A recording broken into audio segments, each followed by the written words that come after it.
For 10 years, Odysseus wandered across the sea trying to return home from the Trojan War. He faced monsters, storms, witches, and angry gods. At least that is what the legend says. But what if Odysseus never encountered mythical creatures? What if his greatest discovery was a real place no Greek had ever seen before? What if Odysseus reached America more than 2,000 years before Columbus? Our alternate history begins shortly after the fall of Troy, sometime around the 12th century BC. Odysseus leaves the ruined city with a small fleet, intending to sail home to the island of Ithaca. But a massive storm pushes his ships far beyond the familiar waters of the Mediterranean. Instead of being driven toward mythical islands, the fleet passes through the Strait of Gibraltar and enters the Atlantic Ocean.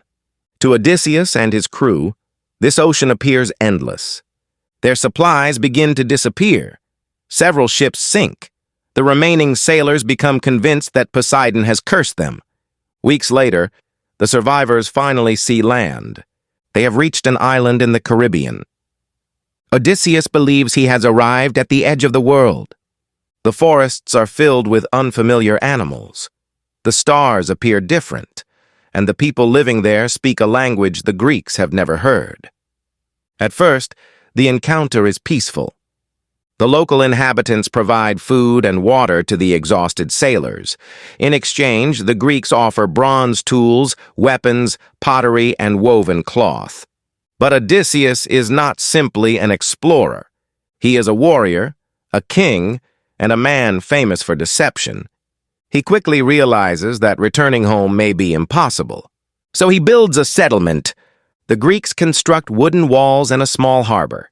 They introduce bronze working and Mediterranean shipbuilding while learning how to cultivate maize, cassava, beans, and peppers. Over time, stories about Odysseus begin spreading among nearby communities. He becomes a legendary figure, a foreign king who arrived from the Eastern Ocean after surviving a war among the gods. But trouble follows him. Some of his men want to conquer the surrounding villages. Others want to abandon the settlement and continue searching for Ithaca. Odysseus keeps control through alliances, political marriages, and carefully planned betrayals. This is where the legend of the Odyssey begins to change. The Cyclops may have been a powerful local war chief described by frightened sailors as a giant. The Lotus Eaters could have been a community that introduced the Greeks to an unfamiliar plant with intoxicating effects. Circe may have been a respected healer or religious leader whose medicines seemed like magic. Each generation exaggerates the story until real people become monsters and gods. Eventually, Odysseus orders the construction of a new fleet. Using Greek designs combined with local knowledge of Atlantic currents, his sailors attempt the journey east. Most vanish, but one ship reaches the coast of North Africa. The crew returns to the Mediterranean carrying strange feathers, unfamiliar gold ornaments, and seeds from crops no Greek has ever seen. They also carry an unbelievable message. Odysseus is alive. The king of Ithaca has founded a kingdom beyond the ocean. Greek rulers immediately become interested. Some believe the story is a fraud. Others see an opportunity for wealth, land, and glory. New expeditions are launched westward. The voyage is incredibly dangerous, but slowly, a permanent route across the Atlantic develops. Greek settlements begin appearing throughout the Caribbean. The Phoenicians, already among the ancient world's greatest sailors, soon follow them. Instead of remaining a distant legend, Odysseus becomes the founder of an entirely new Greek world. When he finally dies, his kingdom fractures. Some settlements remain loyal to his descendants. Others join indigenous alliances or become independent city-states. Greek culture does not replace the civilizations of the Americas. It blends with them. Temples are built to both Greek and local gods. New languages emerge. Greek-style armor is decorated with feathers and jade. Bronze weapons spread across trade routes, while American crops begin traveling back toward Europe and Africa. This exchange transforms the ancient world. Maize supports larger populations. Atlantic exploration becomes a source of power and wealth. Mediterranean kingdoms begin fighting over colonies centuries before Rome even exists.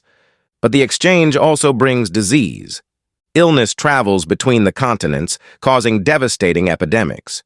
Because contact develops slowly over many centuries, however, the Americas are not struck by one sudden wave of destruction like they were after 1492.